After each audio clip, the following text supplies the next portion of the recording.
Bonjour à toutes et à tous. Merci beaucoup à Sénégal Action Féministe de nous avoir conviés dans cet espace. Et puis, merci aussi de prendre le temps d'organiser, de proposer un autre événement qui nous permet d'échanger des enjeux qui sont importants pour nos vies.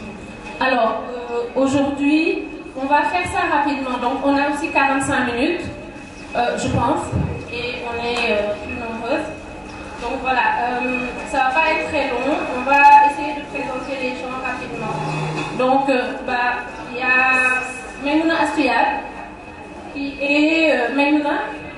Je vais te laisser. En fait, c'est ça que je vais faire. Je vais les laisser se présenter, saluer et se présenter très rapidement en 1 minute. C'est ça. Merci.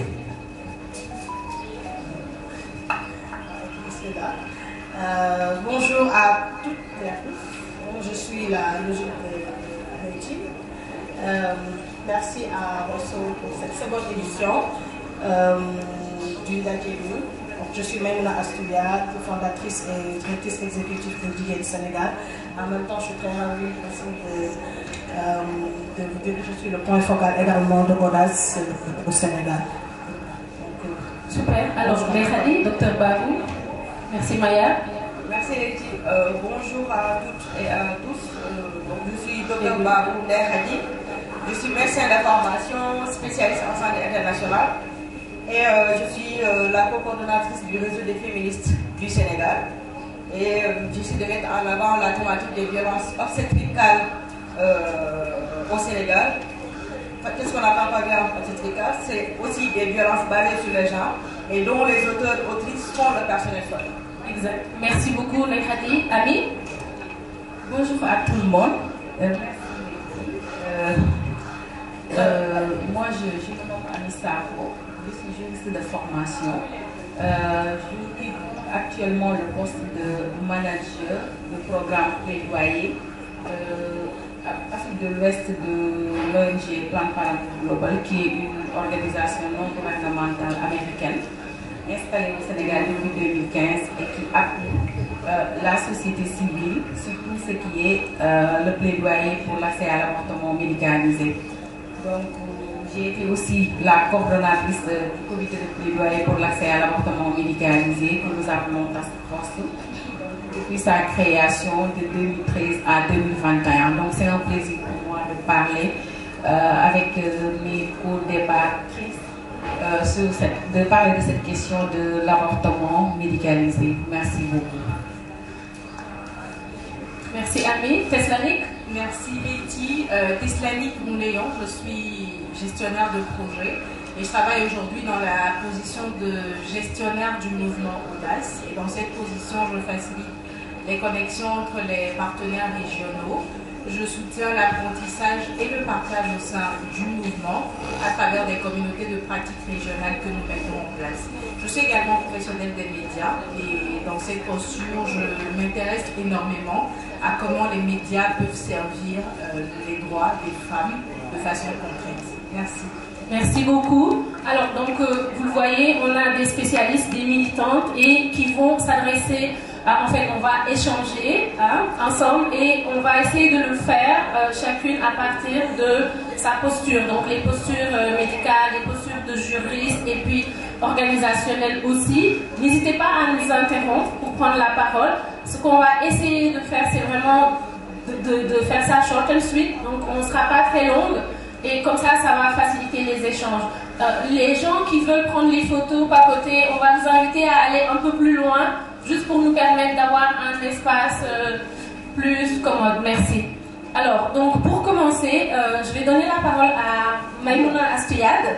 Maya, on commencera rapidement sur un survol de la situation actuelle des droits des femmes et des filles en matière de santé sexuelle et reproductive. Ce matin, Tata Bion disait justement pendant longtemps comment on a parlé de santé de la reproduction, droits reproductifs, etc.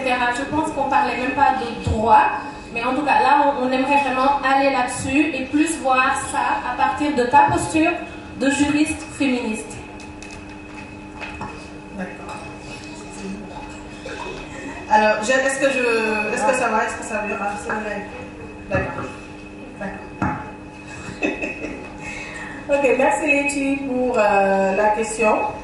Je pense que l'intervention de Tata Dior est venue largement sur cet aspect juridique, donc de la loi, l'environnement juridique.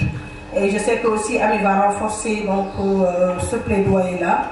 Alors, d'un point de vue peut-être juridique, je reprends textuellement et je partage, je vais dire, la position de Tata Dior, en sachant évidemment que l'État du Sénégal savait ce qu'il faisait quand il adoptait sans réserve cette loi. Parce que adopter une loi sans réserve, ça veut tout dire. Ça veut dire que toutes les conditions sont réunies au niveau de son pays pour pouvoir appliquer de façon directe et urgente la loi. Et ce n'était pas du tout le cas. Donc la situation aujourd'hui, c'est après tant d'années, donc après cette loi sur le protocole de Bordeaux, autant pour moi, après toutes ces années, on se retrouve encore à demander à l'État d'appliquer donc cette loi-là, mais également on se retrouve à encore militer vraiment pour que l'État puisse respecter en tout cas ses engagements. Maintenant, moi, je vais voir ça d'un côté beaucoup plus militant pour dire que bon, ça va être dans le cadre général des violences basées sur le genre, mais particulièrement de la question de la justice reproductive. Je pense que la question de l'avortement sécurisé devient particulièrement une question d'urgence. Mais en tout cas, je vais partager avec vous un avis. Je ne sais pas si vous allez être d'accord, mais je pense que l'avortement clandestin, médicalisé, n'est pas un problème au Sénégal. Je ne sais pas si... Oui, je pense que ce n'est pas un problème au Sénégal. Pour les femmes qui ont des ressources, pour les femmes qui ont la possibilité de se faire avorter, donc, et même des femmes qui n'ont peut-être pas trop de ressources, mais les femmes qui savent par où passer, évidemment, pour pouvoir avoir accès à ces services-là. Je pense que les personnes les plus vulnérables, ou bien les personnes qui subissent plus, par exemple, je dirais un peu ce non-respect du protocole de Maputo, ou bien qui subissent un peu cette situation, ce sont les filles vulnérables et surtout les femmes victimes de viol ou victimes d'inceste. Parce que si vous êtes victime de viol et que l'acte arrive à un niveau, par exemple, police ou gendarmerie, je pense que déjà l'acte est constaté. Ce qui veut dire que vous ne pouvez plus être dans une situation où vous pouvez prétendre à un avortement. Parce que vous êtes suivi et évidemment, si la grossesse disparaît, effectivement, il y a déjà une situation qui est là. En tout cas, ce que je peux dire, c'est que il y a toute une mobilisation donc, des militantes autour de cette question de justice reproductive. Et plus loin, je vais venir, je ne vais pas entrer dans la deuxième question, je vais venir vraiment à ce que concrètement au Sénégal, nous, en tant qu'organisation de femmes, en tant qu'organisation féministe, nous sommes en train de faire et quelles sont les démarches, les stratégies, les initiatives que nous avons prises cette année-ci, en tout cas depuis l'année dernière, pour pouvoir faire face à cela. C'est des stratégies intéressantes que nous pouvons partager avec tout le monde. Mais sinon, dans le contexte général, je pense que je rejoins parfaitement Dr. Dior. Magnifique, merci beaucoup Maya. Bien sûr qu'on va revenir sur les autres points. Et j'entends aussi toute la question du contrôle du corps des femmes, en fait, qui va avoir des répercussions sur la vie, sur la santé globale des femmes et des filles. Et c'est là que je veux donner la parole à Dr Babou, justement pour nous dire cette impasse-là, comment tu l'analyses, comment ça se traduit dans le day-to-day des filles et des femmes, de ton regard justement santé publique, médecin. C'est vrai que c'est beau. Merci Letty d'avoir posé cette question sur cet angle-là et surtout d'avoir ramené le principe de l'appropriation du corps des femmes. Parce qu'on sait que le corps des femmes a toujours été un objet politique. Je vais peut-être un tout petit peu revenir sur le panel de tout à l'heure quand on parlait de la conférence du Caire. Parce que je pense que c'était la première fois où véritablement on a constaté un changement de paradigme, où finalement les droits humains des femmes ont été mis sur la table. Pourquoi? Parce que jusque-là, à chaque fois qu'on parlait de reproduction, c'était à des niveaux politiques, décisionnels, où les femmes n'étaient pas présentes et où il s'agissait surtout de faire des politiques démographiques, que ce soit des politiques natalistes qui aimeraient qu'on ait plus de population, ou au contraire de restrictions comme l'exemple de la Chine, peut-être qui est le plus connu. Et si on revient un peu dans notre contexte au Sénégal, c'est bien déjà qu'on soit sur cette thématique-là. C'est vrai que ça va être une lutte sans fin. On travaille à faire appliquer une loi qu'on a ratifiée depuis déjà pas mal d'années. Et je pense que j'ai l'habitude d'interpeller à chaque fois qu'on fait ce travail-là, c'est de dire le travail qu'il faut faire en même temps avec le personnel soignant. Pourquoi? Parce que quand on parle aujourd'hui d'avortement médicalisé que dans les cas d'inceste et de viol, c'est oublier qu'on est aussi dans des milieux socio-culturels où toutes les victimes de viol, d'inceste ne vont pas dans les hôpitaux, ne vont pas à la police. Et donc du coup, c'est bien de travailler déjà pour avoir cette loi-là, mais qu'est-ce qu'on va faire de cette frange-là de la population qui va être laissée à elle-même? L'autre chose aussi, c'est, ça, heureusement que Maria en a parlé, ça va me faire l'économie de quelques mots, c'est par rapport à la démocratisation de l'accès à l'avortement. Qui a accès à l'avortement? Qui a accès à l'information? Est-ce qu'aujourd'hui, on va demander à la victime de viol qui est en train de vivre une sidération quelquefois,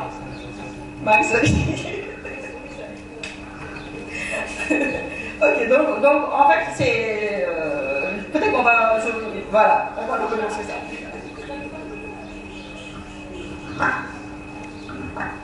On a eu la bonne annonce. On ira après là-dessus. Merci, docteur. En fait, je disais à Mehadi en rigolant qu'elle allait encore plus loin parce qu'on voulait d'abord cadrer avec Amissa Aron notamment et certainement Tessani va réagir. Pourquoi parlons-nous d'autorisation au Sénégal alors que dans d'autres pays on parle du droit, de la légalisation de l'avortement? Pourquoi on en est à parler d'autorisation d'avortement en cas de viol et ou d'inceste? Qu'est-ce que ça signifie? Et pour aller plus loin, qu'est-ce qui, dans le protocole de Maputo, quels sont les aspects, Annie, rapidement, pour nous qui ne connaissons pas bien, les aspects qui lient le Sénégal, qui l'obligeraient à... En fait, quand vous dites les juristes que le Sénégal est en train d'enfreindre tout ce protocole-là, donc qu'est-ce que vous voulez dire? Quels sont les aspects? Merci.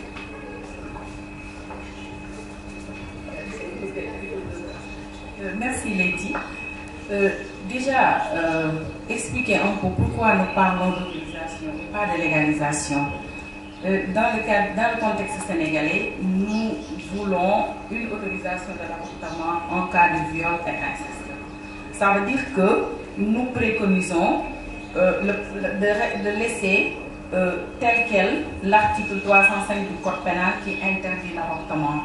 Que l'avortement reste interdit, que le principe c'est l'interdiction. Mais il faut une autorisation pour les victimes de viol et inceste. Et quand on parle d'autorisation, c'est forcément assujetti à des conditions. Les conditions, c'est le viol, c'est l'inceste. Donc c'est pour cela que nous, dans le contexte sénégalais, on parle de l'autorisation de l'avortement parce que l'interdiction demeure, mais qu'on ait une possibilité de permettre aux victimes de viol et inceste de pouvoir bénéficier de cet avortement médicalisé. Par rapport aux engagements du pays, Tata Diom l'a dit tout à l'heure, le Sénégal a ratifié le protocole sans réserve. Les États peuvent signer et ne pas ratifier. Mais quand un État ratifie, il supporte des obligations.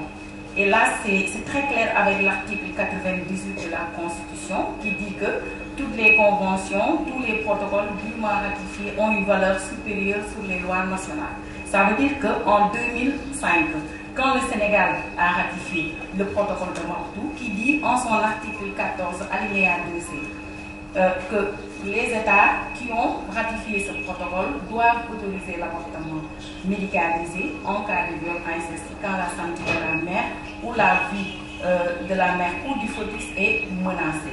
Ça veut dire que le Sénégal, normalement, devait revoir sa législation interne, c'est-à-dire sa loi nationale. Et la loi nationale, principalement, c'est le code pénal. C'est le code pénal, c'est le code qui fixe les sanctions, pourquoi une personne doit être sanctionnée, quelles sont les sanctions.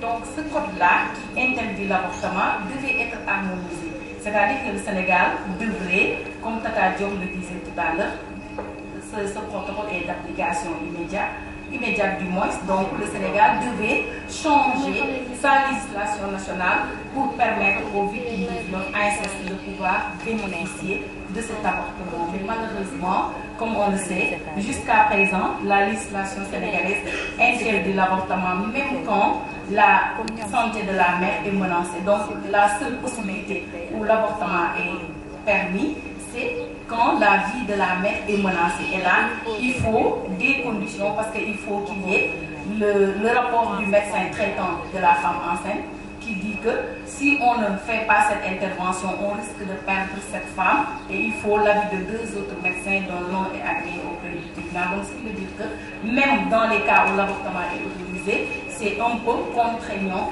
d'y arriver parce qu'il y a une procédure à suivre et qui est très compliquée.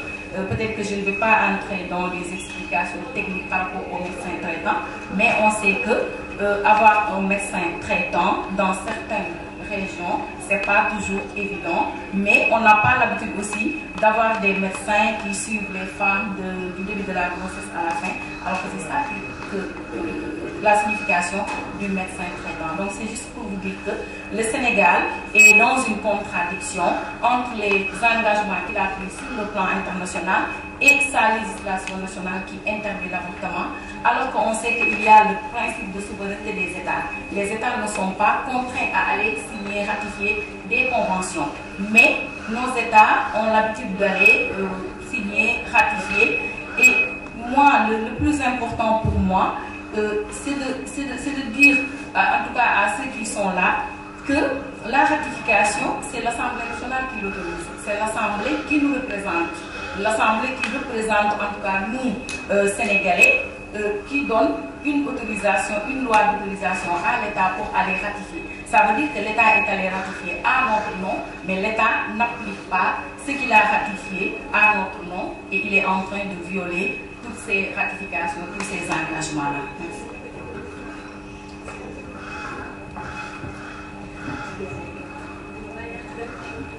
Parce que là, on est en train de se faire des bras. Alors, merci beaucoup, Amir, vraiment, pour cet éclairage aussi. Teslanik, est-ce que tu voudrais nous parler d'Audace, de ce qui est en train d'être fait, les actions, les stratégies, et cette pertinence-là de travailler au niveau régional, sous-régional, et puis les défis qui s'accompagnent aussi avec ce travail, s'il te plaît.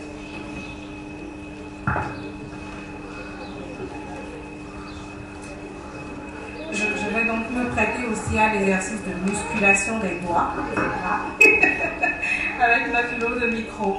Alors, Audace prend tout son sens quand je suis les interventions de chacune des autres panélistes qui dénotent que la question de l'avortement est presque un enjeu de redevabilité de nos États, qui prennent des engagements mais qui ne s'y tiennent pas véritablement. Je l'ai dit un peu plus tôt au moment de mon intervention pendant la cérémonie d'ouverture. Audace est née d'un constat. La question de l'avortement est absente dans les débats de façon globale sur les DSSA. Mais c'est une question d'autonomie corporelle. Nous estimons, en tout cas en termes de base de la lutte féministe, que les femmes doivent pouvoir décider de quand est-ce qu'elles vont se reproduire, si elles désirent le faire, avec qui, et tous les autres paramètres aussi qu'on veuille bien mettre sur la table. Toutefois, cette réflexion n'est pas applicable dans tous les contextes. Quand on prend un contexte comme celui du Sénégal, par exemple, c'est difficile d'aborder la question de l'avortement avec une approche exclusivement féministe. c'est plus une question de liberté des femmes aujourd'hui, une question qui entre dans le panorama global de la lutte contre les violences sexistes et sexuelles, notamment l'inceste et le viol. Et cet angle est bien intégré dans les approches de Audace, spécifiquement au niveau du Sénégal. Alors, qu'est-ce que nous faisons au niveau de Audace? Audace est mis en place comme un mécanisme au niveau régional qui mobilise tous les partenariats et toutes les organisations, toutes les institutions dont le travail peut entrer dans le cadre de la lutte pour le droit d'avortement sécurisé.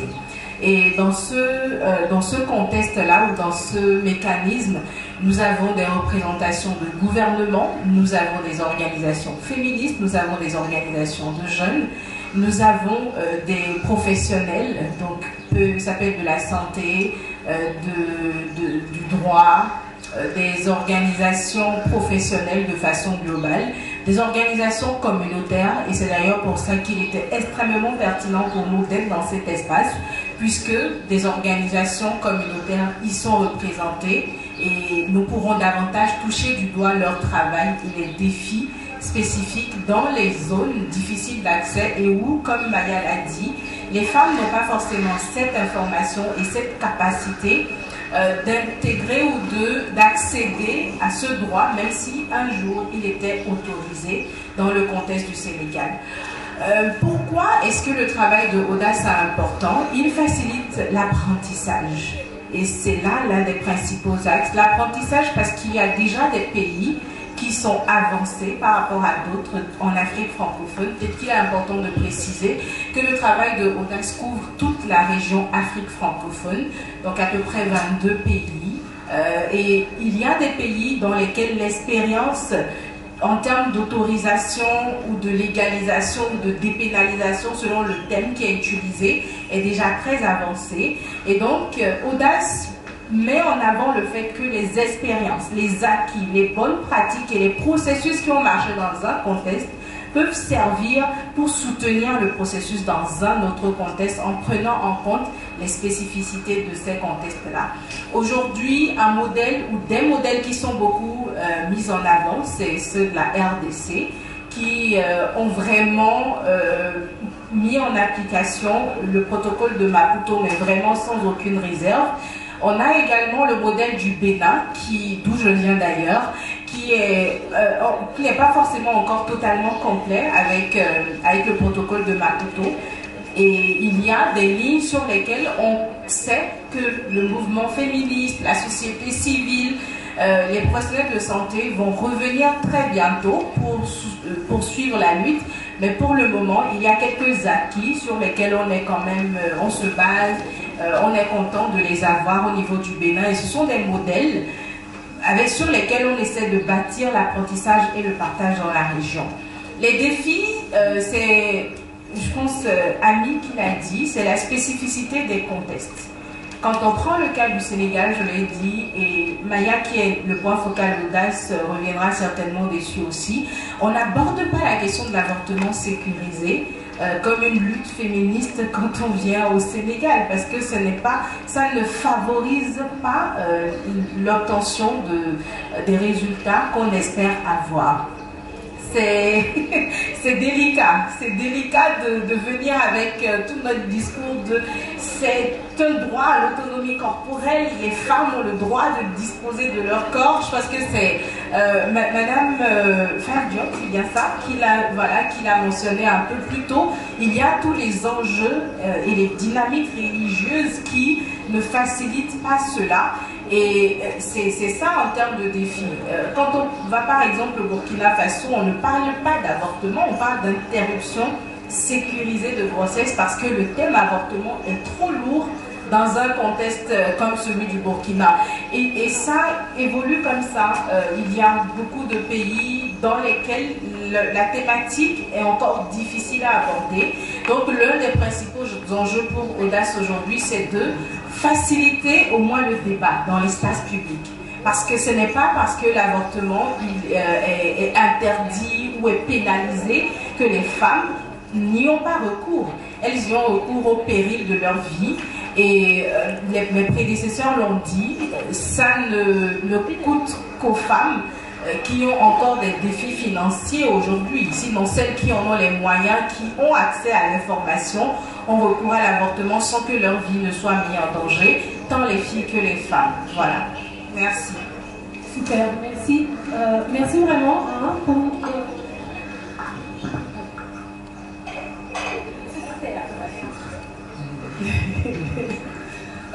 alors, merci beaucoup Tessalé pour ce partage-là, parce que je pense que il y a beaucoup de moments où des personnes féministes ou des personnes militantes pour les droits des femmes se font reprocher d'amener des concepts considérés comme des concepts occidentaux, etc.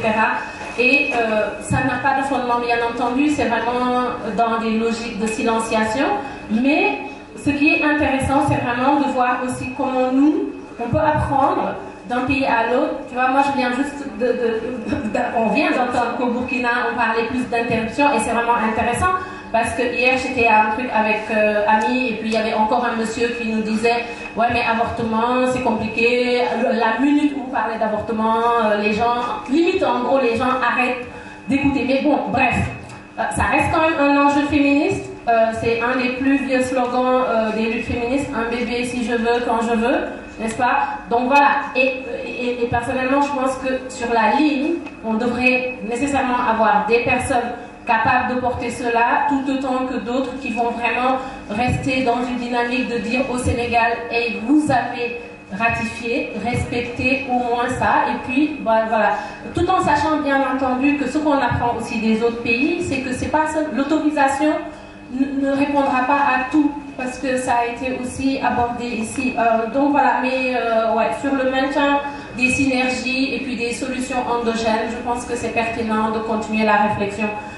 Maya, rapidement, si tu peux juste nous dire qu'est-ce que justement Jigil met en place actuellement pour contribuer à la lutte en faveur de l'autorisation de l'avortement en cas de viol et d'inceste.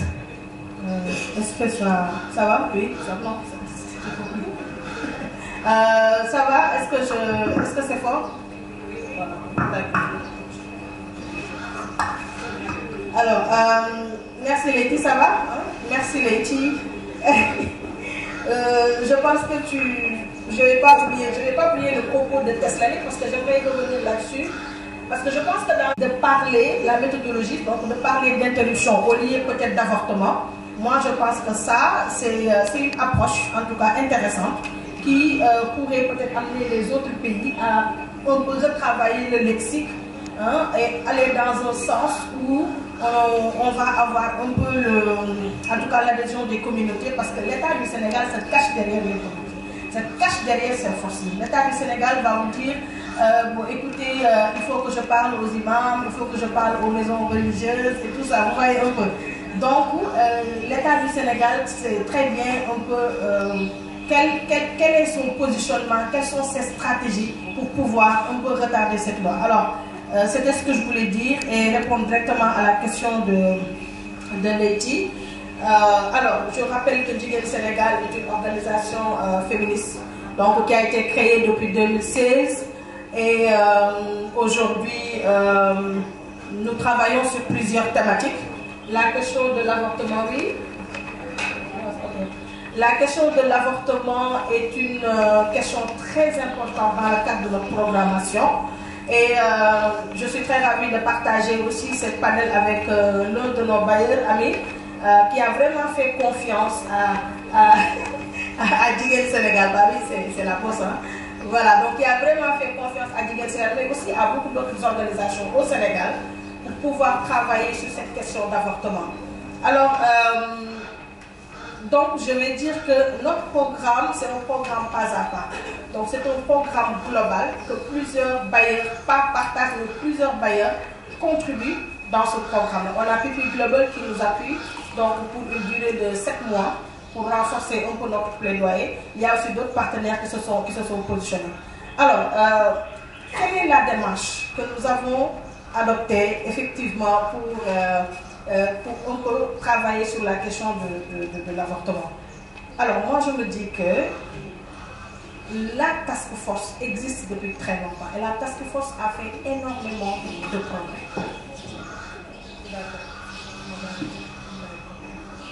Je pense que la task force a fait vraiment beaucoup de progrès. Et sur le plan institutionnel, je ne pense pas que la task force n'a pas encore fait en termes d'approche, vraiment en termes je dirais, sur le plan institutionnel, de partenariat, que ce soit avec le Parlement, que ce soit avec les ministères et autres. Donc la task force a fait énormément de choses. Maintenant, ce qu'il faut privilégier, à mon avis, c'est l'approche communautaire. Donc au niveau de DIE, comme on sait que le gouvernement se cache derrière les communautés, le plus souvent pour pouvoir dire que nous ne pouvons pas autoriser cette loi, pour moi le travail des organisations, le travail des féministes, c'est d'avoir le courage d'aller vers les communautés et de faire parler de cette loi-là, de ce plaidoyer-là. Maintenant, aller vers les communautés, c'est un couteau à double tranchant. Parce qu'en voulant également parler donc, de l'avortement avec les communautés, on risque peut-être même de desservir un peu ce plaidoyer-là. Alors, qu'est-ce qu'on doit faire? Donc, on s'est dit en fait qu'il faut qu'on y aille avec une approche qui ne va pas heurter, mais une approche qui fera de telle sorte que les communautés elles-mêmes vont se rendre compte que la question de l'avortement est un fait, c'est quelque chose qui est là et c'est une urgence. Et volontairement vont s'engager à vraiment parler de ça, donc à vraiment poser le débat. Et dans ce cas-là, nous serons préparés à pouvoir vraiment parler d'interruption. S'il le faut même, on retravaille le lexique, trouver donc d'autres alternatives, mais l'essentiel, le combat des féministes pour moi aujourd'hui, c'est de poser le débat public sur cette question d'avortement. Amener toutes les communautés à avoir le mot à dire. Peut-être pas de la même manière, mais avoir le mot à dire. Alors, la stratégie de Jigéen Sénégal, c'est d'engager des nouvelles voix militantes. Voilà. Donc, on est en train d'engager des nouvelles voix militantes. Et l'engagement de ces nouvelles voix militantes ne s'arrête pas seulement à Jigéen Sénégal. Donc, c'est un engagement de l'ensemble des organisations, des militantes qui croient effectivement à ce que nous faisons et qui voudraient vraiment rejoindre cette dynamique-là et aller dans un sens communautaire. Moi, je dis que je n'emprunte pas le sens institutionnel, je laisse la task force continuer parce que la task force le fait très très très bien. Mais sachons une chose, toutes nos actions sur le plan plaidoyer avortement contribuent à renforcer le travail de la task force au Sénégal. Ça, il faut le préciser. Et c'est le lieu quand même de pouvoir féliciter la task force pour vraiment toutes ces années. Et aussi dire que vraiment, lui c'est le lieu de les féliciter. Et de dire que toutes nos actions contribuent à aller d'une seule voie, vraiment peut-être de façon diversifiée. Mais notre intérêt commun, c'est d'amener l'État du Sénégal à autoriser cette loi. Merci. C'est l'avenir. Merci Maya. Alors, ça me permet de faire vraiment une transition. Mais donc, toi, tu évoques la question des approches communautaires. Donc, Ami pourra effectivement nous parler de la task force. Pourquoi la task force et quels sont les défis que l'on rencontre? Et en fait, j'ai envie aussi de dire pourquoi on continue à essayer d'attaquer la question, la demande, tout ça, de tous bords, tous côtés. En sachant que par exemple dans un pays comme le Bénin, je pense que c'est un décret qu'il y a eu. Oui, voilà. Donc est-ce que c'est les communautés, est-ce que c'est les magistrats, c'est qui? Mais d'abord, Ami, pourquoi la task force? Comment Merci Lady. En fait, la task force elle a été mise en place en 2013. Je pense que Madame Diop, c'est la mise en place de ce comité de plaidoyer, on en parlait ce matin.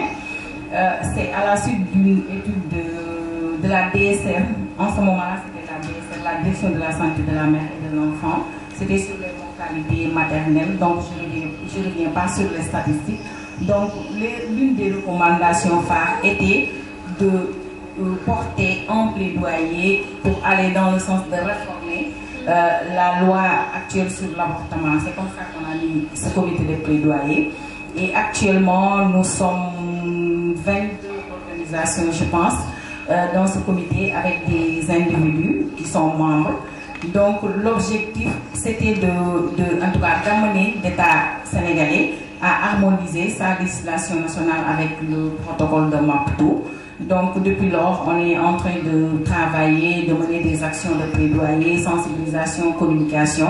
Donc dans le comité, c'est le comité qui est pluridisciplinaire, ça je le rappelle, parce qu'on a beaucoup de professions.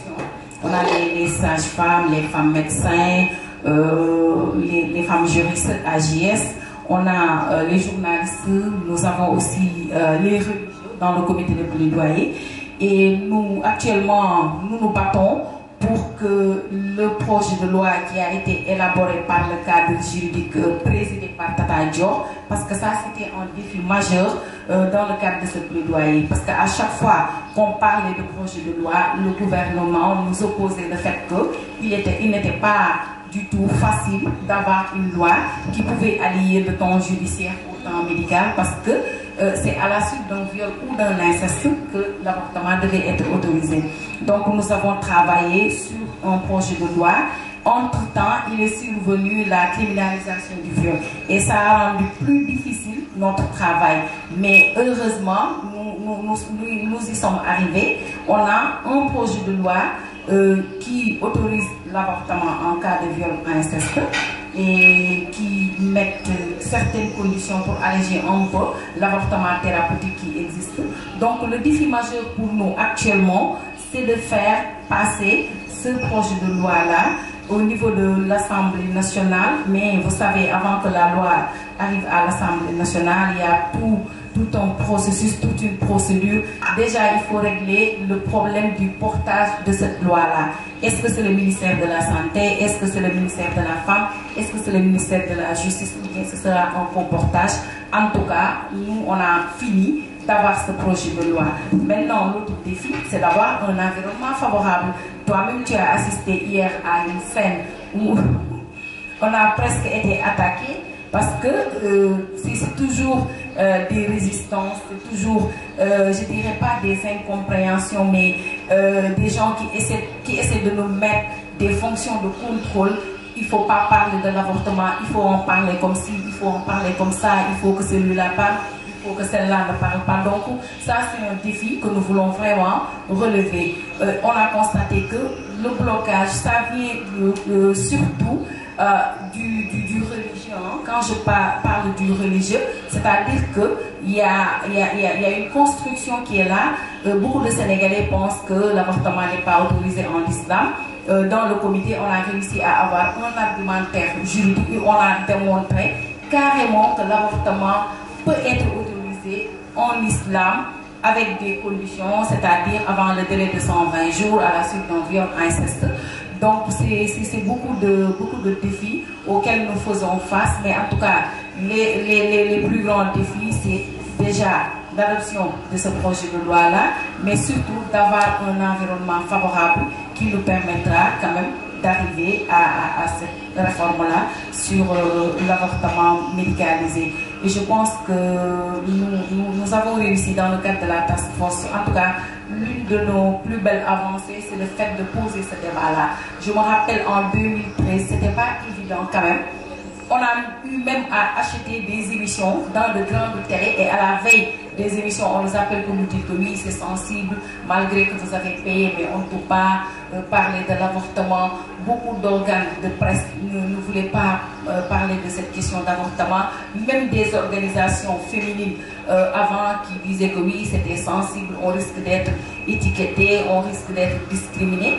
Mais vous savez que maintenant, c'est une question qui est débattue partout. Le débat est posé. C'est même, moi je dis tout le temps à mes amis de la presse que l'avortement vend. Vous savez que l'avortement vend maintenant. Il suffit de titrer un truc sur l'avortement et le journal est acheté et que les gens discutent autour de cette question de l'avortement. Et ça, c'est quelque chose à ne pas négliger. Mais notre défi majeur, c'est arriver à avoir adopté ce projet de loi-là sur l'avortement en cas de viol inceste. Merci beaucoup, Ami. Et oui, et merci, je pense vraiment à la task force d'entamer et de continuer toute cette lutte-là. Parce que moi, je me rappelle quand j'étais dans mes premiers cours avec Fatou Sow, une des choses qu'elle nous disait, c'est qu'au Sénégal, on ne pouvait pas se mettre à parler d'avortement n'importe où parce qu'on risquait d'être arrêté. Et donc, je pense que ça prend des juristes aussi pour entamer cette conversation-là et inviter tout plein de personnes avec des casquettes différentes. J'ai eu le bonheur d'avoir été dans quelques activités et c'est vraiment un espace intéressant. Et on va se reparler de quelques éléments. Je voudrais juste donner la parole à Dr Babou pour nous dire un peu, oui, on parle d'autorisation, on en parle comme si c'était la solution, mais on sait que, Amine, tu as parlé tout de suite de temps médical, temps juridique, justement.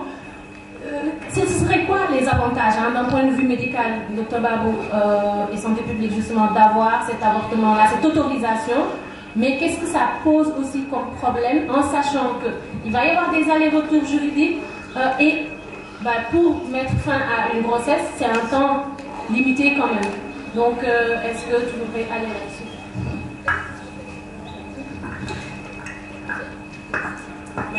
Merci Letty. Peut-être juste poser une petite question à l'Assemblée avant d'avancer.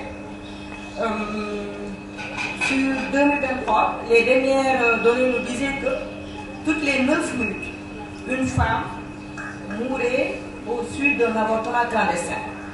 Notre session dure 45 minutes. Combien de décès est-ce qu'on a entre le début et la fin de notre session?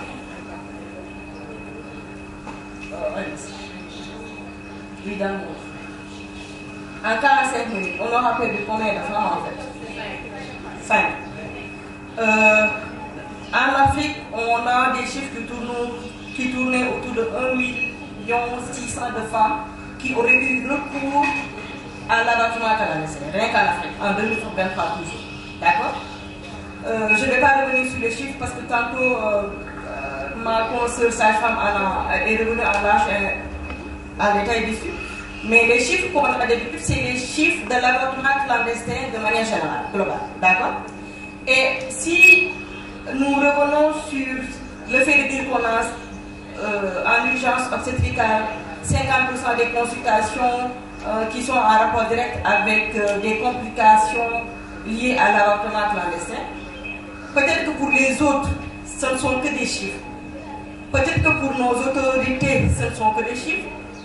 Peut-être pour nos leaders religieux, culturels, ce ne sont que des chiffres. Mais pour nous qui recevons directement ces femmes-là, l'impact est énorme en fait. Je ne sais pas si vous vous rendez compte de la pesanteur qui pèse sur l'épaule de certains professionnels et de certains professionnels. Quand vous recevez une personne qui veut avorter et à laquelle vous êtes obligé de dire c'est pas autorisé. Parce que vous savez c'est quoi la suite. Vous savez c'est quoi la suite. Vous savez que dans un cas sur deux, vous risquez de recevoir cette même personne-là dans un tableau gravissime en fait, d'hémorragie ou autre. Les complications, on en a déjà parlé le matin. Donc, que je sois féministe ou pas, je ne peux pas en parler de manière passionnée parce que ces complications-là, nous le vivons tous les jours en fait. L'autre chose, c'est que, parce qu'on est toujours dans tout ce qui est concept, comment est-ce qu'on doit le dire? Mais nous, dans nos communautés, il y a des mots pour le dire. Comment est-ce qu'on dit avortement en Wolof? Nous, il y a avortement, c'est Wolof. Il y a pour dire. Est-ce que nous avons tout le monde pour dire que non? Parce que nous avons un pareil. D'accord. Avant de revenir sur cette question, je suis désolée, il faut que je fasse un petit tour de ça. Benel du moins, il y a, à chaque fois que nous, je le prends en Wolof, à chaque fois qu'on parle d'avortement, on oublie de recontextualiser dans quel cas est-ce que ces avortements-là se font. Aujourd'hui, dans nos politiques, nous savons que nous n'arrivons pas à aller au bout de nos engagements. C'est-à-dire qu'aujourd'hui, pour la politique, en ce qui concerne la planification familiale, nous sommes déficitaires. Est-ce que c'est le mot? C'est-à-dire que si aujourd'hui au Sénégal on parle de planification familiale, on sait que les gens n'ont pas accès à la planification familiale. Ce qui veut dire que dans les derniers EDS, on s'est rendu compte que les femmes sénégalaises avaient 2 enfants de plus que ce qu'elles auraient voulu. Ça c'est une chose. L'autre chose c'est quoi? L'autre chose c'est que s'il y en a qui mènent les grossesses non voulues jusqu'au bout, il y a une grossesse sur 4 non désirée qui aboutit à un avortement. C'est-à-dire qu'aujourd'hui, on aura beau parler, grande penseuse qui le disait, que des femmes qui avortent ne le font pas de gaieté de cœur, mais qu'il n'y a aucune loi qui va les empêcher d'avorter en fait. Il n'y a aucune loi qui va les empêcher d'avorter. Pourquoi? Parce que les chiffres sont là et les chiffres nous parlent. Les décès maternels évitables sont là et ces décès-là nous parlent. Et donc du coup, qu'est-ce qu'on fait? Est-ce qu'on va continuer à toucher en botte en nous disant que oui, il y a une responsabilité hyper publiée, c'est pas seulement moi, il y a aussi les autres. Jusqu'où est-ce qu'on va continuer à maintenir ce discours-là, sachant que chaque jour, il y a des milliers de femmes qui avortent. Enfin, pour revenir sur cette question de l'autorisation, voilà. En fait, c'est une course contre la montre. C'est-à-dire que si on se dit qu'on a 120 jours pour avorter, sachant que qui est allé récemment à la mairie pour chercher un papier, qui est récemment allé à la police pour chercher un papier, combien de temps est-ce qu'il vous faut? Vous voyez? Et donc on demande à une victime d'inceste ou de viol, avec tout le traumatisme qu'elle est en train de traîner, de vivre, de faire cette course contre la montre là, parce que la charge de la preuve est sur son dos. Est-ce que finalement, sur ces 120 jours-là, comment est-ce que ça va se passer pour cette victime-là? Est-ce qu'on l'encourage finalement à aller vers une procédure légale ou illégale? Nous, rien que par nos actions, en fait. Comment est-ce qu'on fait? L'autre chose, et ça va être pour conclure, l'accès à l'information, en fait. Mais surtout l'accès à la bonne information. Parce qu'aujourd'hui, encore une fois, les personnes qui veulent avorter, c'est une question de classe. Quand elles savent où trouver l'information et qu'elles ont les moyens, elles le font. Mais pour ceux qui malheureusement n'ont pas l'accès à l'information et surtout à la bonne information, parce que tu vas aller sur TikTok, tu vas aller sur YouTube, il y a plein de méthodes pour avorter malheureusement non sécurisées qui sont partagées et publiées. Et aujourd'hui, je sais que surtout pour la génération Z, pour avoir l'accès à la première chose que vous faites quand vous voulez chercher des infos, c'est aller sur le réseau en fait, c'est aller sur les réseaux. Et malheureusement, les informations qui s'y trouvent ne sont pas des informations qui se trouvent.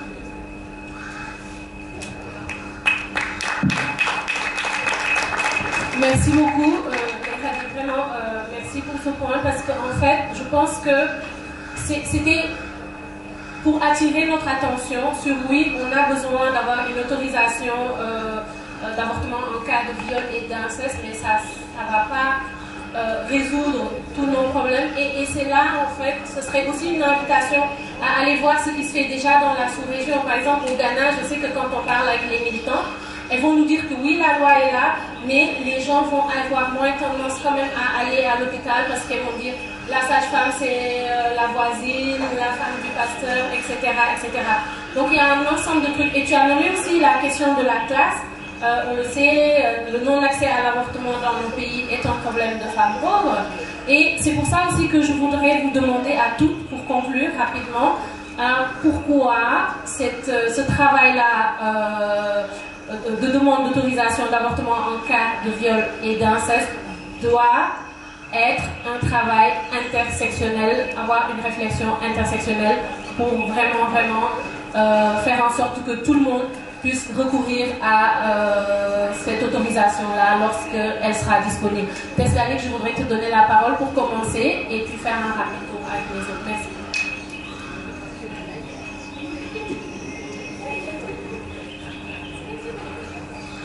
Merci beaucoup. Alors, je pense que l'enjeu d'une approche féministe, d'abord pour commencer, et je pense même qu'en disant féministe, ça inclut très bien l'intersectionnalité, quoique c'est important parfois d'ajuster les deux terminologies pour avoir une vue beaucoup plus holistique du tableau à mettre en place. Audace l'a intégré. Je reviens encore sur les mots d'ouverture, pendant la cérémonie d'ouverture. La lutte pour le droit à l'avortement sécurisé est une lutte féministe. C'est une question d'autonomie corporelle et c'est là que tout commence. C'est le contrôle de la capacité reproductive des femmes qui engendre toutes les autres formes de contrôle qu'on a sur notre vie et sur nos droits. Donc, pour aborder la question de l'avortement, il faut forcément une approche féministe. Et ça intègre le kit de l'accès à l'information, L'approche intersectionnelle, je pense que de façon très globale, on en a parlé déjà dans nos différentes interventions, l'accès à l'information, l'autonomisation ou l'autonomie financière des femmes, parce que tant que tu as l'argent, tu as accès à beaucoup de choses en fait, et ne pas l'avoir limite tes accès. Un exemple tout simple que moi je donne tout le temps, c'est au moment où on a découvert une expérience personnelle que moi, ma soeur est née avec un cancer du sein. Elle aurait pu mourir plus tôt si on n'avait pas les moyens financiers et l'information. Parce que des femmes qui, dans la même période, ont découvert la maladie que ma soeur ne sont plus aujourd'hui. Parce que pour la plupart, elles sont allées vers des personnes qu'on appelle au Bénin des charlatans de la santé qui vendent tout et n'importe quoi comme traitement du cancer. Et moi, étant dans le domaine de la communication et des médias, j'avais accès à des personnes qui connaissaient des personnes qui connaissaient des personnes.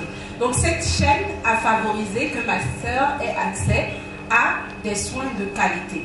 Un, l'information.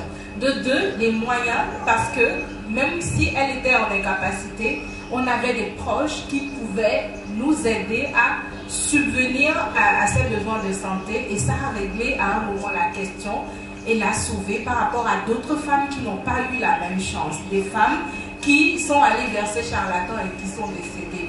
Il y a également dans l'approche intersectionnelle les minorités qui doivent être prises en compte. Dr Babou a mentionné tout à l'heure la question des violences gynécologiques et obstétricales, et elle nous dira certainement que pour les minorités sexuelles ou autres minorités, c'est des violences qui sont davantage amplifiées par rapport au secteur de la santé. Donc imaginez quand il s'agit de questions d'avortement.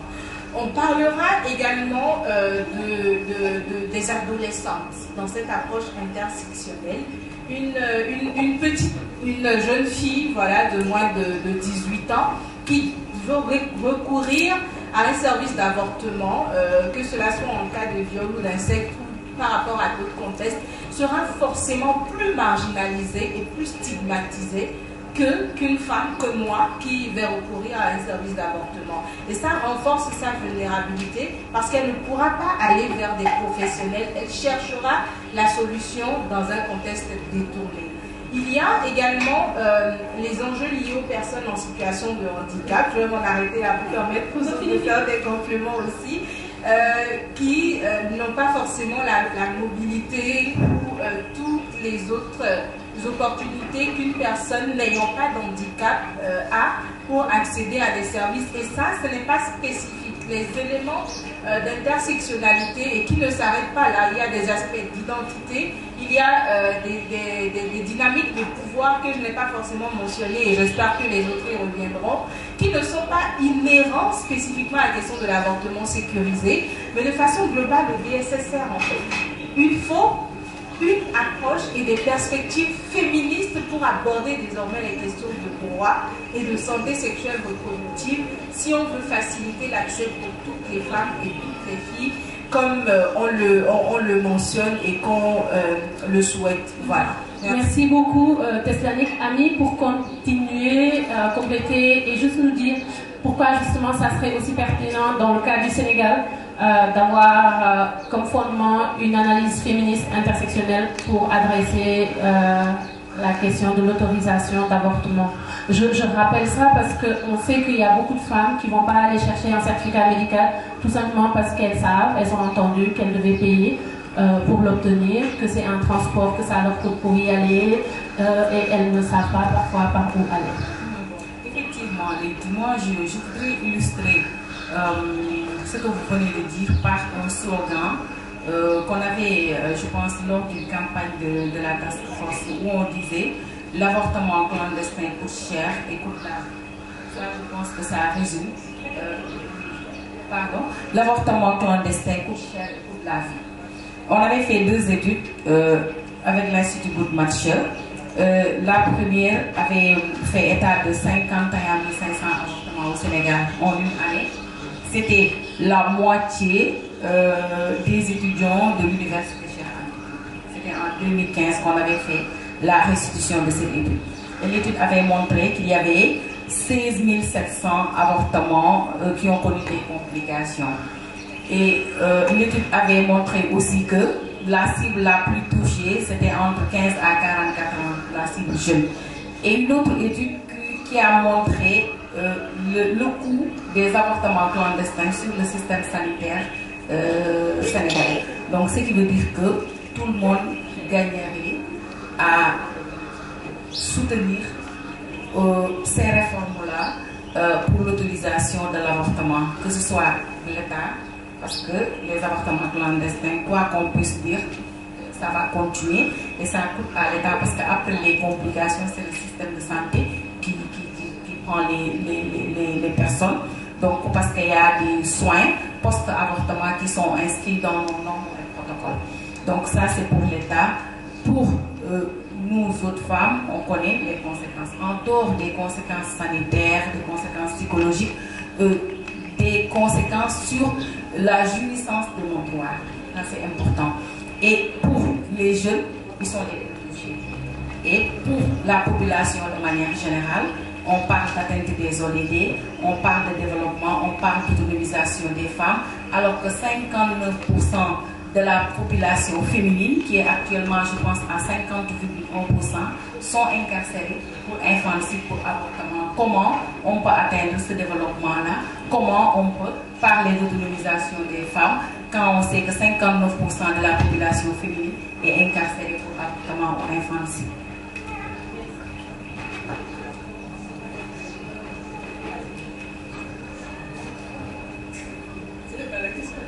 La question, c'est vraiment... Merci, Ami, d'avoir rappelé la présence justement des femmes aussi en situation comment on appelle ça, d'incarcération et qui sont là majoritairement pour avortement, tentative d'avortement, infanticide.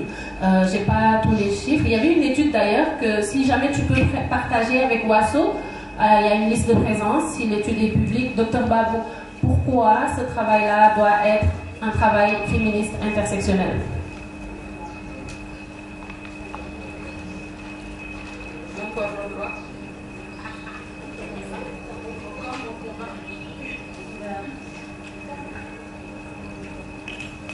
En fait, je ne sais pas si je pourrais dire plus que 2000 ans.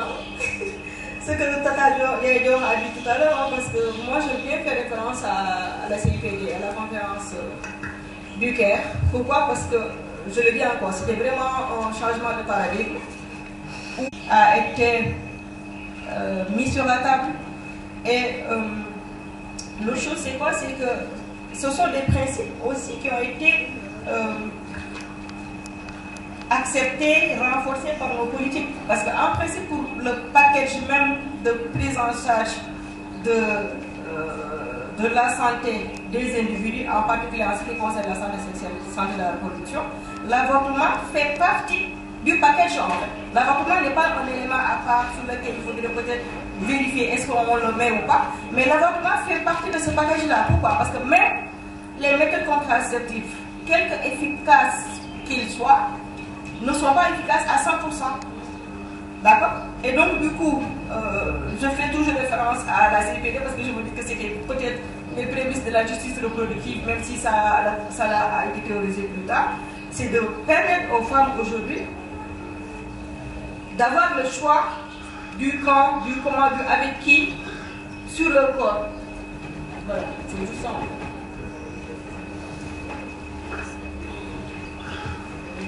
C'est parfait, en fait, donc c'est vraiment sur l'idée de choix qu'on ramène ça aussi. Mais Mouna, pour fermer, pourquoi ce travail-là doit être féministe intersectionnel? Pour fermer et y aller rapidement, juste parler du package de la santé de la reproduction. Dans le package de la santé de la reproduction, effectivement, il y a l'avortement. C'est pourquoi c'est un peu insensé à notre niveau que la loi sur la santé de la reproduction de 2005 ne prévoit pas, dans le cadre même de son contenu, effectivement, cette question d'avortement. C'est vrai que c'est pour s'aligner en fait, au code pénal ou en tout cas à la loi en vigueur. Donc, c'est pour vous dire que le Sénégal sait pertinemment que le package de la justice reproductive, en tout cas de la santé de la reproduction, l'avortement est vraiment dedans. Alors, c'est pour le féminisme intersectionnel. Moi, je pense que Leïti, le féminisme intersectionnel nous permet à nous de voir un peu, ou bien de faire des analyses croisées sur l'avortement, oui, les grossesses précoces, oui, le mariage des enfants, oui, mais en vérité, en fait, pour moi, le nœud de tout ça, c'est la question de l'autonomie corporelle. C'est le contrôle du corps des femmes par les hommes. C'est ça, en fait, le véritable problème. Le pouvoir sexuel est entre les mains des hommes.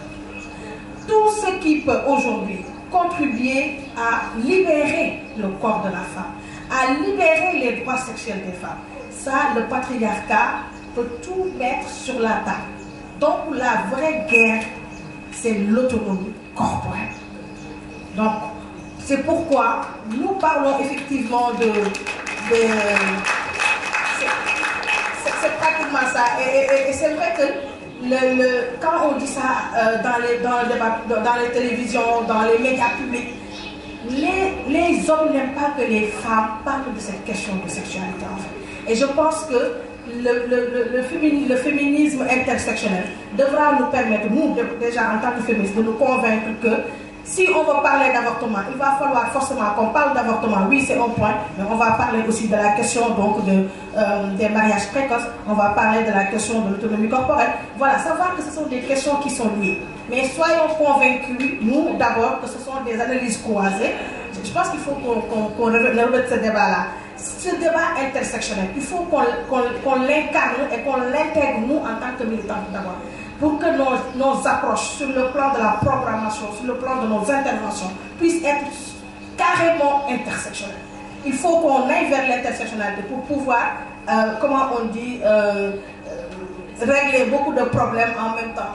Et c'est une profonde réflexion. Hein. Et je pense que des personnes comme Leïti, parce que je sais que Leïti est très très bien dans l'intersectionnalité, elle me dit tout à l'heure que l'intersectionnalité, le féminisme n'est pas forcément intersectionnel. Effectivement, mais l'intersectionnalité, bien sûr, prend le féminisme. Donc nous allons parler du féminisme intersectionnel, effectivement. Et je pense que les approches féministes, moi, je crois à l'approche féministe intersectionnelle pour régler le problème de l'autonomie corporelle. Ok. Alors, merci beaucoup Maya. Et puis, ça permet, je pense que toutes les interventions permettent de rappeler aussi la nécessité d'associer des groupes qui seraient premières concernés. On sait par exemple qu'au Sénégal, il y a une association de travailleuses domestiques. Pourquoi pas les associer? Parce qu'il y a beaucoup d'agressions et de viols, quand on voit en tout cas dans les autres pays et ici aussi. Les jeunes, les adolescentes, tu les as mentionnés, les personnes en situation de handicap, les personnes travailleuses du sexe, etc., etc. Et pour que justement on ne reproduise pas les mêmes logiques patriarcales dans nos débats, et puis que l'expertise prenne toute la place au profit de, comment dire, du vécu, des expériences des premières concernées. On va s'arrêter là, on va vous donner la parole pour des petites questions. Juste là, il n'y a personne qui nous a parlé de temps, donc on garde notre liberté. Bijou, non, on n'a eu aucun avertissement. Donc, on va vous donner la parole, peut-être 4 interventions, et puis on essaie de garder ça court, s'il vous plaît, pour permettre aux autres de prendre la parole. Je ne sais pas qui doit donner le micro par contre.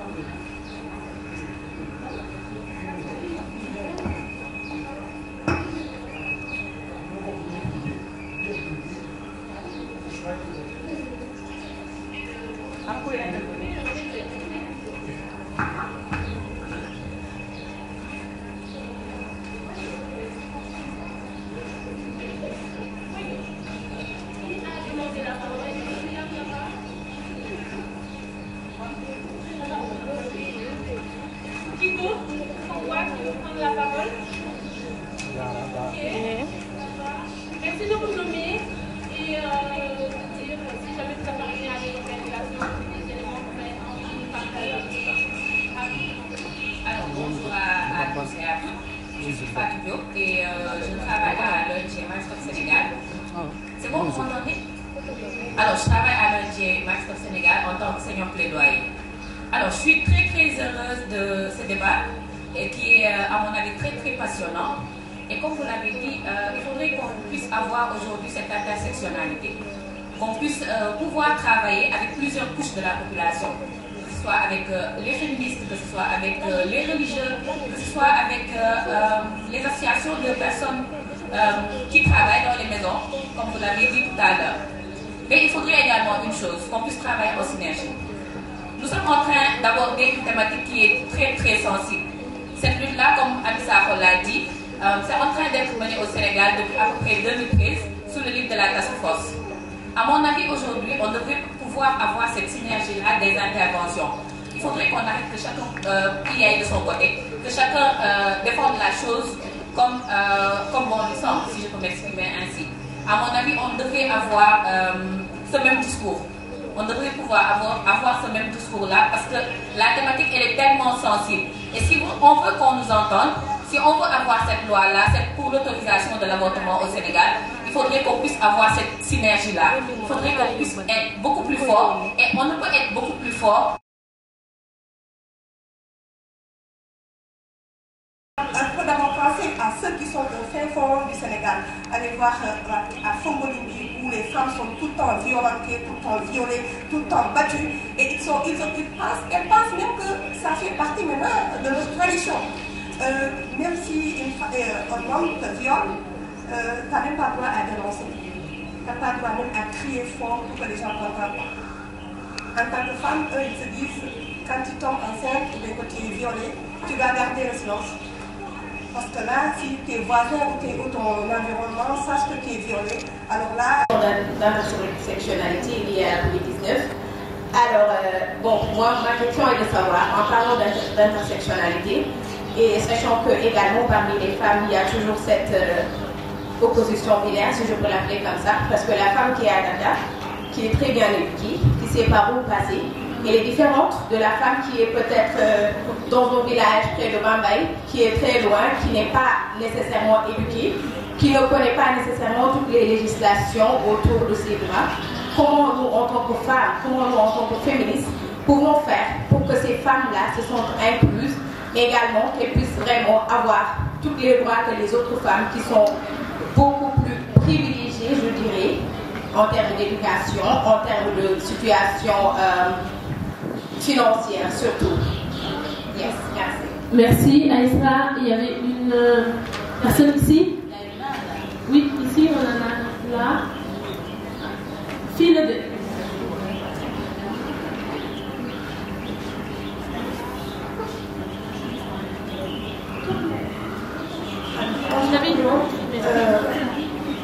Bonjour Maya, bonjour Annie Sato, c'est Madame Baye. Je tenais juste à féliciter d'abord Masso, féliciter cette initiative. Je m'appelle Madame Astou Saro, je suis la présidente nationale des réseaux des femmes engagées de Kédougou. Ce thème m'intéresse beaucoup, comme elle l'a tantôt dit, elle a marché sur la langue quand elle dit les femmes qui sont au fin fond du Sénégal, par exemple à Kédougou. Vous y allez, essayez de voir les femmes qui sont incarcérées dans les prisons. Par exemple, à Kédougou, il y a presque 300 hommes qui se trouvent là-bas, mais il n'y a que 20 femmes. Et toutes ces 20 femmes, qu'est-ce qui les a amenées là-bas? C'est des inconsidites, des violences, des trucs. Donc, il faut d'abord penser à ceux qui sont au fin fond du Sénégal. Allez voir à Fongolimbi, où les femmes sont tout le temps violentées, tout le temps violées, tout le temps battues. Et elles pensent même que ça fait partie maintenant de notre tradition. Même si un homme te viole, tu n'as même pas le droit à dénoncer. Tu n'as pas le droit même à crier fort pour que les gens t'entendent. En tant que femme, eux, ils se disent, quand tu tombes enceinte ou bien que tu es violée, tu dois garder le silence.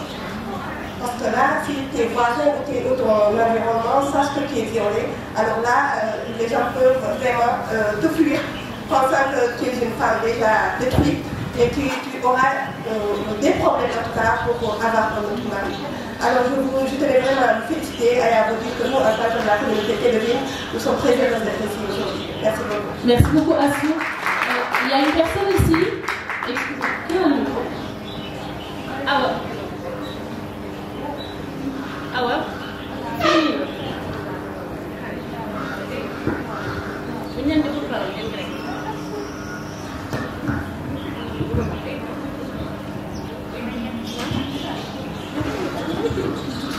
Bonjour, je m'appelle Asmine Diop, élève en seconde.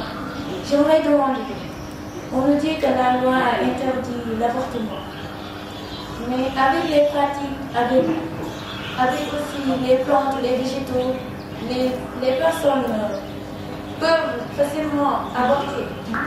Parfois que personne ne sache ce qu'ils ont fait. C'est aussi rapide que ça. Mais ils peuvent avoir des complications. J'aimerais juste demander s'il y a des thérapies ou des étapes assez pour les aider à surmonter ces épreuves. Merci. Merci beaucoup. Alors, je vois qu'il y a 3 personnes qui lèvent la main. Il nous reste combien de temps, Bijou? Mais le peuple parle. Je dis qu'ils ont besoin de plus de temps. Alors, qui...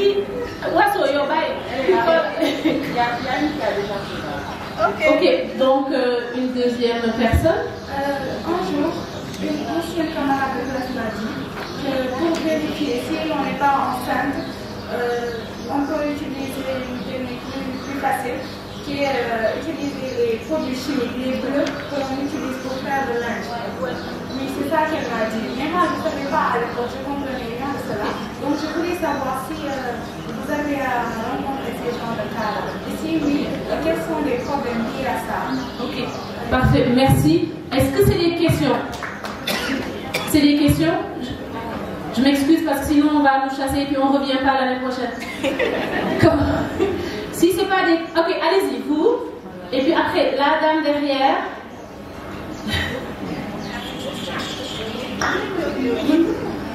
Bonjour, je me présente. C'est Amine Zedienne. Je suis la chargée de communication de l'Association pour la défense des droits des ménagères et travailleuses domestiques. Avec ma présidente, Guatemala. D'abord, je félicite les panélistes. Ça a été d'une importance très capitale. Nous aidons les aides ménagères et travailleuses domestiques parce qu'elles sont souvent victimes de viol. Voilà.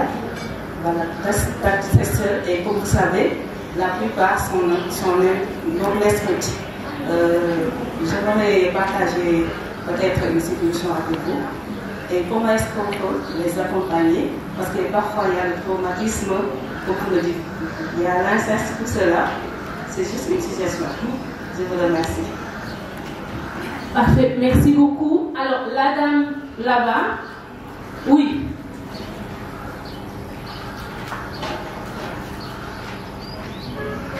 Merci beaucoup pour ce débat fascinant. Rania, c'est une question un peu hors contexte, au fait, parce que je sais que Task Force est sur l'avortement, mais vu qu'on a des féministes sur le panel, je suis intéressée dans un milieu conservateur comme le Sénégal, où la société est patriarcale, où les droits de femmes au choix sont réduits.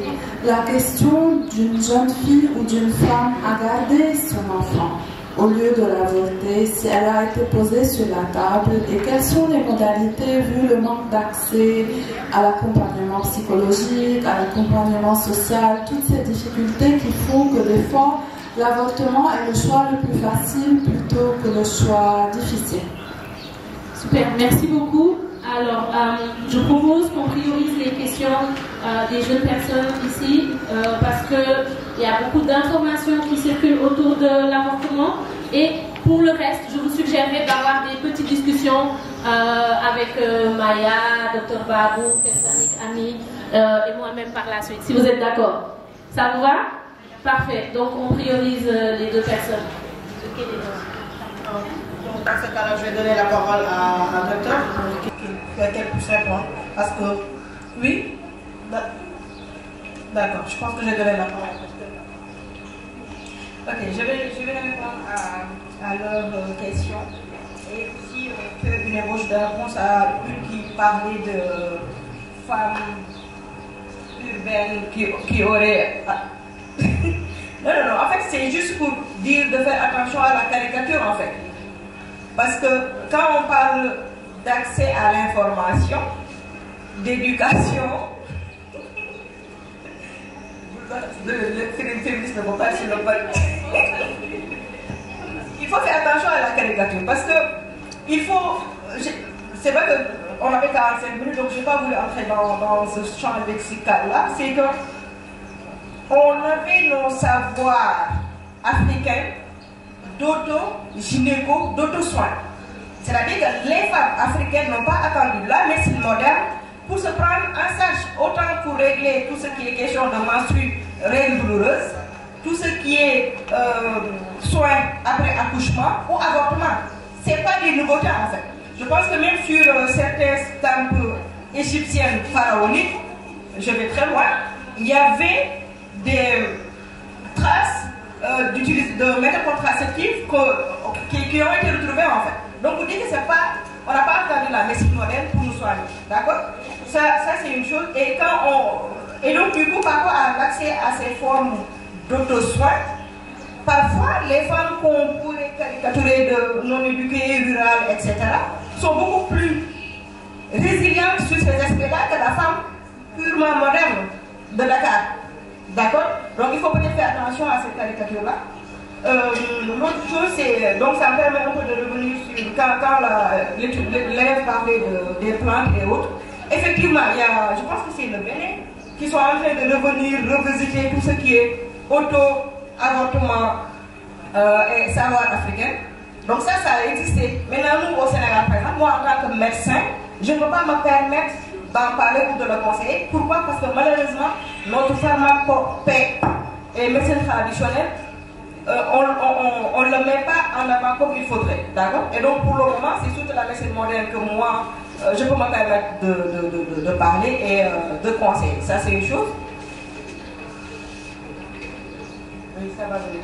Et donc du coup, ça, c'est la médecine par les plantes. C'est très différent de tout ce qui est produit chimique, comme le bleu. Je pense qu'il y a une image, je ne sais pas si vous avez eu à faire de la documentation déjà, mais les scènes, vous connaissez les scènes?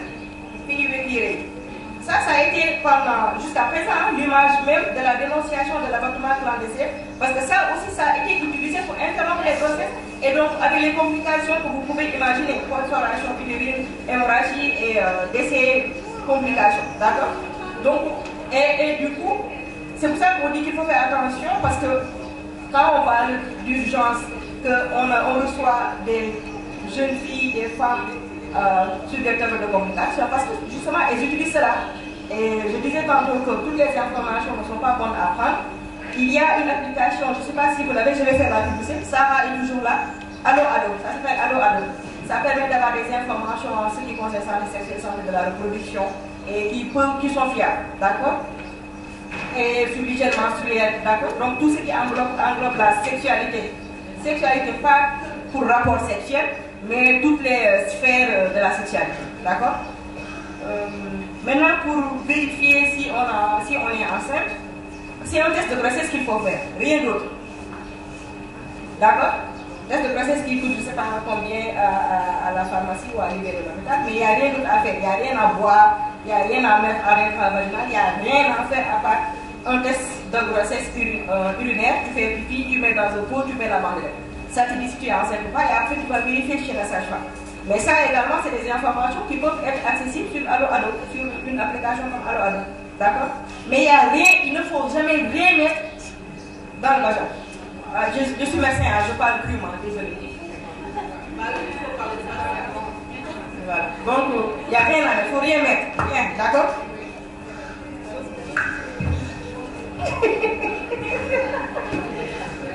Les féministes elles sont pas gentilles.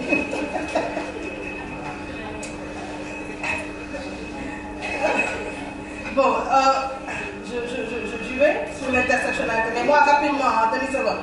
Alors, moi j'aimerais attirer l'attention des femmes. Merci Fatou Diop pour votre intervention sur l'intersectionnalité. Merci aussi à la dame sur l'intersectionnalité. Je pense que, Lady, il faut qu'on prenne contact avec toutes ces femmes qui parlent d'intersectionnalité, parce qu'il faut vraiment qu'on parle de cette approche-là. Je disais ça tout à l'heure, ça à Dr Barbe. Mais en fait, chères sœurs, arrêtons de vouloir rendre ce débat sensible. Le combat, c'est de, je ne sais pas si ce mot existe, c'est de désensibiliser ça. Il faut en fait quelque chose qui n'est plus sensible. Il faut désensibiliser la question de l'avortement. Il faut qu'on aille à un point. Je disais à Ami que j'ai eu la chance d'être jeune ambassadrice pour l'avortement en 2013. Et je disais que quand en 2013, on n'avait pas le courage, c'était impossible de parler d'avortement quelque part dans un carton ou quelque chose comme ça. Mais qu'est-ce qu'on a réussi à faire aujourd'hui? C'est-à-dire aujourd'hui, sur les réseaux sociaux, quand on parle d'avortement ou autre, mais les femmes ont le courage de dire, par exemple, que c'est notre utérus, les hommes, pourquoi vous voulez en parler? Et même les hommes, à la fin, ils se disent, mais c'est quoi même cette histoire d'avortement? C'est ça qu'on doit faire. Il faut qu'on arrive à amener les hommes à dire, mais attends, voilà, maintenant, c'est quoi cette loi sur l'avortement? Hein? Vous voulez parler de quoi en parlant d'avortement? C'est là où ça devient intéressant. Et notre travail avec les nouvelles femmes militantes, c'est ça. C'est d'amener les communautés à dire, mais de quoi ils cherchent? Est-ce qu'on devrait en parler? Arrêtons de sensibiliser ce débat. Il faut désensibiliser. Et je termine juste pas encore ça aux femmes. Arrêtons de aussi utiliser certains concepts de femmes rurales, femmes. Il ne faut pas qu'on fasse comme ce que les Blancs font là. Il faut sortir du colonialisme. Les Blancs disent les Africains. Hein? Certains Blancs en tout cas disent les Africains d'un point de vue très péjoratif. Il ne faut pas qu'on ait la même position pour nos sœurs. Les femmes rurales, femmes urbaines, c'est vrai qu'on n'a pas les mêmes besoins. Et cette approche intersectionnelle va nous permettre de pouvoir régler ces problèmes-là. Mais au niveau de Kédougou, par exemple, Astou, pour moi, il faut sortir de cette victimisation. Il faut sortir de cette victimisation et aller directement vers quelle action concrète pour mettre en œuvre et engager l'ensemble des organisations pour aller trouver des solutions. Parce que tant qu'on est sur la phase d'utilisation, on n'arrive pas à avoir l'adhésion de la phase de traitement. Merci beaucoup.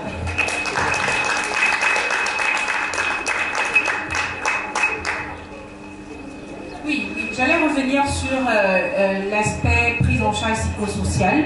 Et je pense que de façon systématique, une loi sur l'avortement ou une autorisation, un décret et tout, devrait l'intégrer. Je prends l'exemple du Bénin, j'ai déjà soutenu des femmes dans ce processus-là et systématiquement, l'aspect psychosocial est intégré.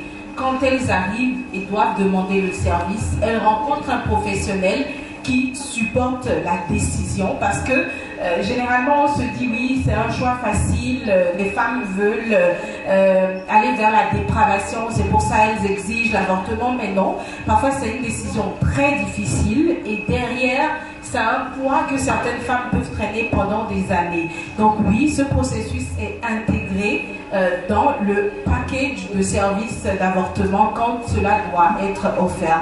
Et je veux renchérir en bonne bénino-ivoirienne sur l'intervention de Maya par rapport à la décolonisation de nos approches.